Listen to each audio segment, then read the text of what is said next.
My name is Julie. I currently work with my husband, Scott, at his family's small business. This business is managed by my father-in-law, Paul. It's a cozy place with about 5 employees. Paul doesn't get involved much in the daily work. Instead, Scott, who will soon take over as president, works hard. He looks for new clients and projects, showing his dedication to growing the business. When we have a big project, all the employees come together enthusiastically, creating a vibrant atmosphere. I have been working here for 12 years since I got married. Hey Julie, how long do you plan on clinging to our family business? My mother-in-law, Olivia, asked this as I came home early to make dinner, while Scott was still at the office. Olivia had retired from the business when Scott and I got married and seemed happy about her retirement. But now, with more free time, she often criticized me. "What do you mean by clinging?" I asked, trying to stay calm.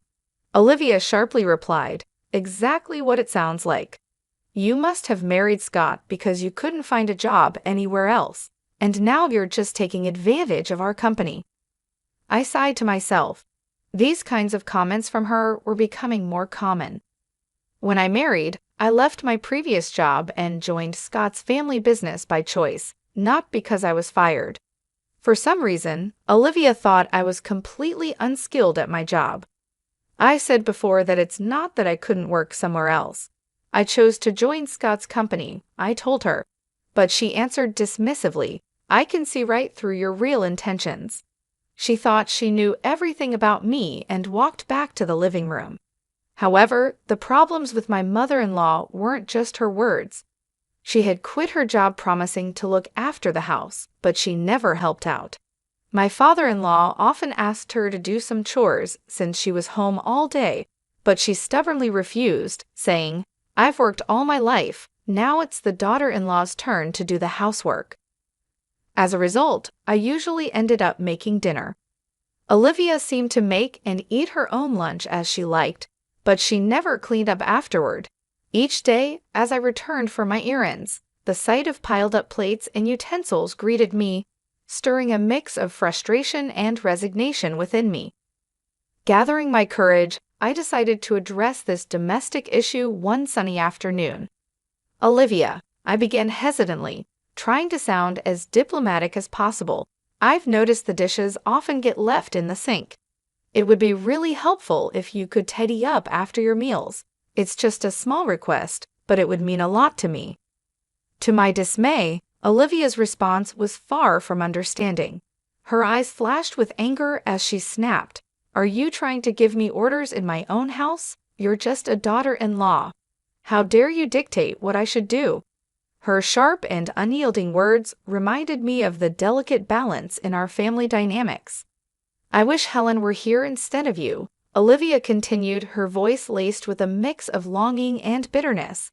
Helen, Scott's younger sister and my sister-in-law, was a spirited and ambitious woman. Our encounters had been limited to brief formal meetings, and she was notably absent from our wedding, having canceled at the last minute. I later learned from Scott that she had overindulged with friends the night before and was nursing a hangover, unable to attend. Despite this, Helen pursued her dreams fiercely, relocating to Jersey after her college graduation to dive into the bustling world of fashion design. In an attempt to change the subject, I mentioned Helen's hard work and dedication. "Helen's really making a name for herself in Jersey, working hard in her field," I said, hoping to ease the tension. However, Olivia's views on Jersey were negative. Jersey, that cold, impersonal city. It's no place for someone as warm-hearted as Helen. "And you're from Jersey too, aren't you? Now it all makes sense. You're always so distant towards me." Caught in this tiring conversation, I realized that if I didn't start preparing dinner soon, we'd be eating much later than usual. While dealing with my own frustrations, I managed to stay calm. "Mom, let's continue this conversation later. I need to focus on getting dinner ready, or we'll be eating quite late tonight." With some reluctance, Olivia finally went back to the living room, leaving me alone with my thoughts and the noise of the cooking utensils. Paul and Scott were both aware of Olivia's mistreatment towards me as a daughter-in-law and tried to intervene whenever they saw it happening. However, their efforts seemed to have little effect. Each time they confronted the situation, their faces showed concern and frustration, showing their desire to create harmony in our family. Ironically, whenever Paul and Scott scolded Olivia for her behavior, she took out her anger on me, becoming even more hostile and sharp with her words. Her face, usually kind and gentle, became twisted with disdain, her tone cutting deeper than before. Although I had never been physically hurt, the emotional impact of Olivia's words was significant. Paul and Scott's support had been my comfort, helping me somewhat ignore Olivia's harsh words until then.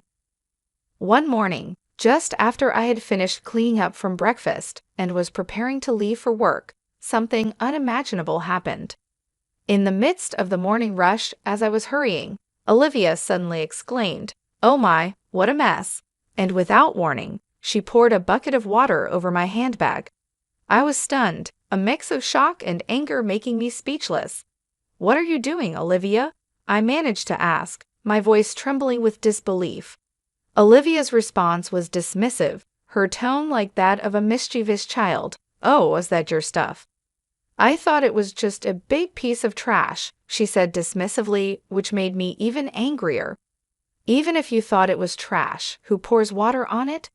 What kind of thinking is that? Now the carpet is all wet. Why would you do something like this?" I was really upset as I quickly took the wet things out of my bag, including important work documents, and laid them on the table. Olivia looked calm and didn't seem sorry or worried about how upset I was. "Because you don't need to go to work anymore," she said coolly. I was shocked. In our living room, filled with morning light, I sat across from Olivia. Her face was colder and more determined than usual. It was as if she had made a decision that would change everything. "Excuse me," I said, confused and surprised. "You've been in this house for 12 years, but now I can finally get rid of you," she declared. Her words hurt me deeply, and her voice had a level of anger and determination I had never heard before. My mind spun and my heart ached. "Getting rid of me?" I asked, unable to believe what I was hearing. Her words made me feel like an outsider in this family. "Actually, my daughter is joining the company, so we need you to leave.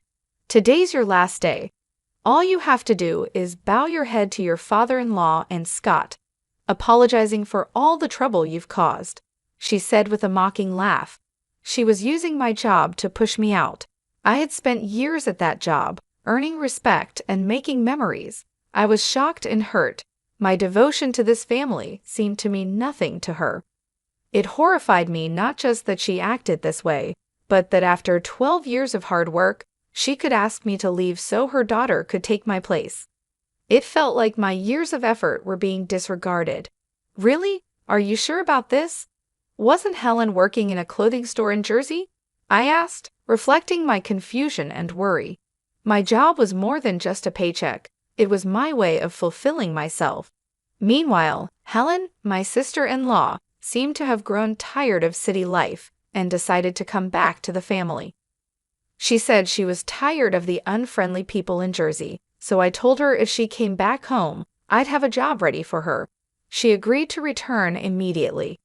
"Now that she's coming back, I want you out of this house," she told me. I couldn't believe her words. She was ready to turn my life upside down with just one decision, completely ignoring my role in the family and not even listening to me. She handed me an envelope, saying, "I've written your resignation letter," and just like that, she kicked me out. My heart broke. Everything I had built over the years seemed worthless, treated like just a piece of paper. Her actions deeply hurt our family bond. I walked to the company, just a quick 5-minute walk from my house. As I walked under the cool morning sky, each step was heavy with the weight of what was happening. When I told my father-in-law, Paul, and my husband, Scott, about what my mother-in-law had said, they were shocked but stayed calm.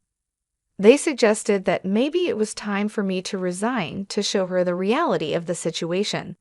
This idea upset me deeply. I had worked hard in our family business for years and barely knew what a long vacation was like, aside from short breaks during Thanksgiving and the holiday season. Encouraged by Scott and Paul's kind words, "Why don't you spread your wings for a change?" I decided to go on a little trip. As I packed, I thought a lot about my life, my choices, and what was ahead. Meanwhile, my sister-in-law Helen, who was supposed to replace me at the company, shockingly didn't show up until 3:00 p.m. Her lack of responsibility disappointed Scott and Paul, who had been managing without me. Helen seemed not interested in learning the work despite their efforts to teach her. Hearing this made me worry about the future of our company, even as I looked forward to my trip.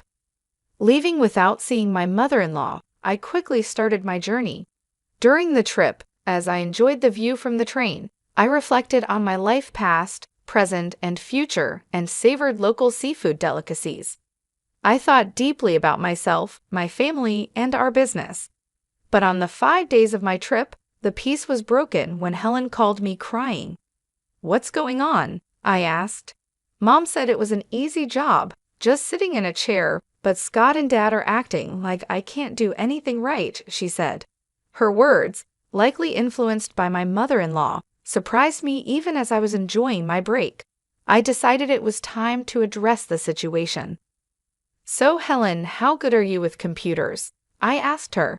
Hesitantly, she replied, "Well, I usually watch videos online, and I play games too." This question was to see if Helen could adjust to a new job. Having worked in a clothing store in Jersey for a while, her computer skills seemed basic. "Do you know how to use Word or Excel?" I asked. Helen looked confused, showing she wasn't familiar with these tools in a professional setting. Even in clothing stores, tasks like managing sales data in Excel or recording customer info in Word are common. Have you ever worked with image editing, video editing, or audio editing software? Do you have any experience with such tools? I asked. Helen, clearly puzzled, replied, "What's all that?" This question aimed to dig deeper into her technical skills to better understand her capabilities.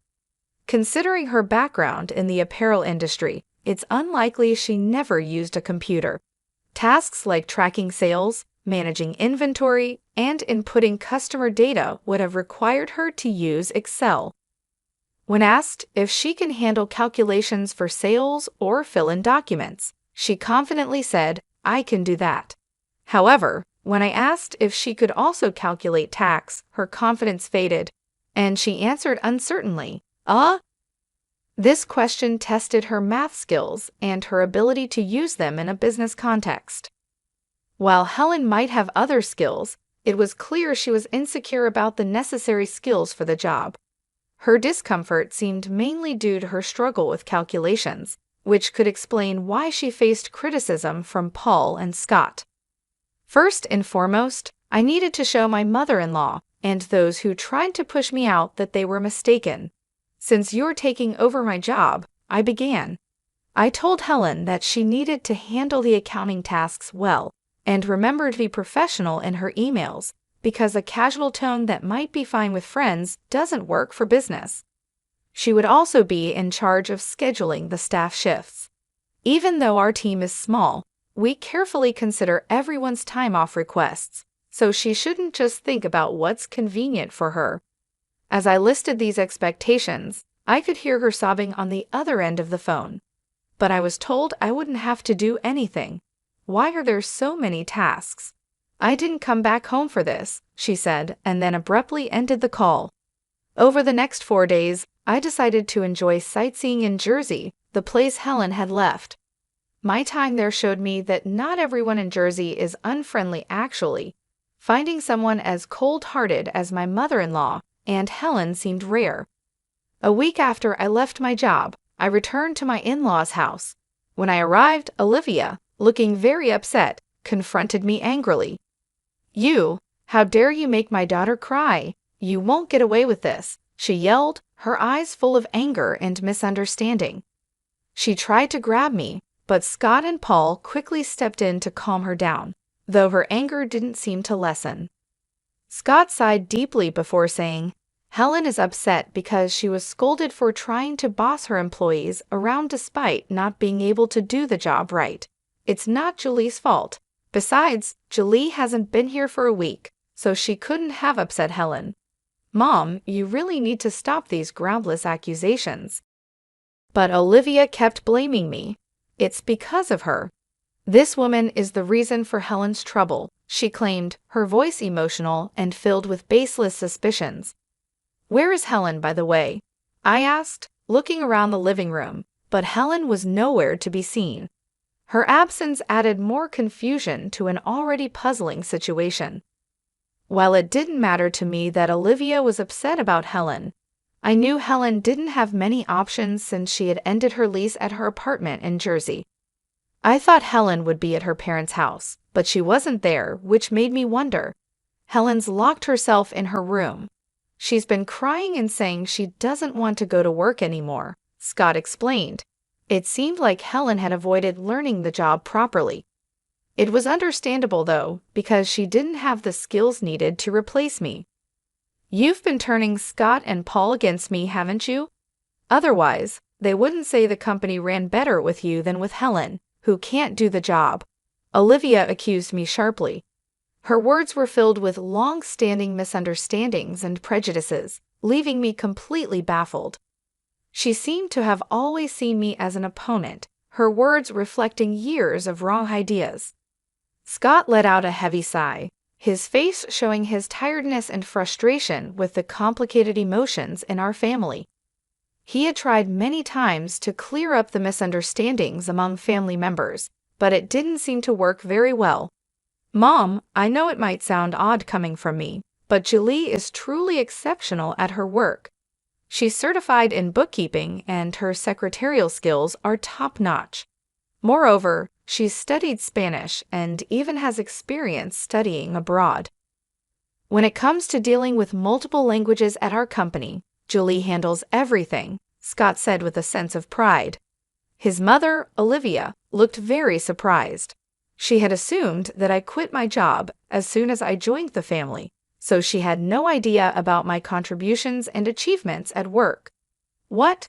That sounds like something straight out of a TV drama, I thought, recalling my college days. I was so focused on getting various certifications that I immersed myself in my studies, so much that I barely had time for clubs or a romantic relationship. It was during this busy time that I met Scott, who came to my company for business. As I found myself sharing the story of how Scott and I first met, I realized that this wasn't what Olivia wanted to hear, so I quickly got back to the main point. In short, I was responsible for a lot of tasks at the company, from handling accounting to scheduling, working with other companies, and managing employee shifts. Thanks to that, I could reach out to other businesses for deals, making the work environment much more comfortable than when Olivia was around. Scott added this, leaving Olivia speechless in amazement. Just then, Paul, Scott's father, made a comment that surprised me. We're going to shut down the company soon, actually. Helen made a big mistake. Even though she was supposed to prepare some documents, she decided to handle phone calls because it seemed more fun. While Scott and I were away, she ended up being rude to the person in charge from another company. Of course, I got a call to confirm this. Hearing this, I was so shocked that I instinctively covered my mouth with my hand. I can't believe Helen would do something like that, I murmured, filled with disbelief. The thought that Helen's actions might lead to the downfall of our company went through my mind, filling me with dread. However, as I was lost in these anxious thoughts, the story took an unexpected turn. When I explained the situation, they suggested it might be time to end the family business. We had mentioned this to you before, right? About being absorbed by another company, they said. Then, the president of company stepped forward, saying he was interested if Julie and I were involved. This was an unexpected but long-hoped-for development. Running a family business has its limits, and it's uncertain whether we could consistently attract stable customers. That's why Scott had always worked hard in sales, trying to secure new clients. Being absorbed by a larger company could mean having a steady base of customers. The future, once uncertain, suddenly seemed to have a bit of hope. However, this news only brought relief to me, Scott, and his father. Scott's mother suddenly opposed the idea, saying, "That's not acceptable. Scott must become the president. This company is ours, isn't it?" I was surprised by this sudden change. It seemed that more than a stable future, Olivia was concerned about maintaining the prestige of being part of a company president's family. "And you're telling me he's not going to be the president anymore? Absolutely not acceptable," Olivia exclaimed passionately. This commotion caught the interest of Helen, who was upstairs in her room, leading her to come down to the living room to see what was happening. In response to the chaos started by Olivia, Paul spoke up calmly but firmly, "I am divorcing you, so either way, you will no longer be part of this executive family. Not only have you not changed your attitude towards my son's wife, but you also neglect household chores. To top it off, you spend your days out with young men instead of being home. I have no intention of supporting such a wife any longer." This was news to both me and Scott. We were so shocked that we could only stare at Paul with wide eyes. It seemed he had planned to discuss divorce from the beginning, as he took out divorce papers and a photo of Olivia with a young man from the living room shelf, placing them on the table. "If you sign the divorce papers now and leave with your belongings, I won't ask for alimony. I know getting any money from you would be pointless anyway," Paul said. "So unfair. How can you say that? Haven't I been devoted to this house all these years?" Olivia protested. "Devoted to this house? Have you done any real housework in the last 12 years? Does spending someone else's money on young men count as devotion to the house?" Paul countered. It was the first time we saw him this angry. Seeing this, Helen, who had come down to the living room, was visibly shaking from shock. "Helen, you're part of this too. You came back home because you couldn't make it in Jersey, and now you can't find a job, but still act superior. In the end, you stopped working entirely. Who did you inherit this escapism from? It's time for you to leave this house too," he continued. Next, we saw Helen's shock and resistance. She believed she was an important member of the family, but the reality was different. "Wait a minute, Dad. Mom might be a lost cause, but I'm your precious daughter, right?" she said. The family conflict deepened as Helen tried to assert her place, revealing her betrayal towards her mother. "Helen, are you betraying me now?" Olivia exclaimed, feeling betrayed by her daughter at the last moment. However, as the two started to argue loudly, Paul sternly silenced them with a shout. "If I just kick you out, it'll cause trouble for everyone, so I've asked an acquaintance to take you in. They'll be here soon to pick you up. Get your minimum belongings ready." Left with no choice, Olivia and Helen began packing their belongings. Then, an acquaintance of Paul arrived to take Olivia and Helen away. The person who came to pick them up was running a factory with dormitories, and it seemed they would be working there. Meanwhile, Scott, Paul, and I talked to the employees about the company being absorbed and prepared for the busy days ahead for our future. Finally, I found out I was pregnant. When I told the president of Company A, he was delighted and promised to send someone to replace me, which was a huge relief. Currently, Scott and Paul are working even harder for the sake of our upcoming child.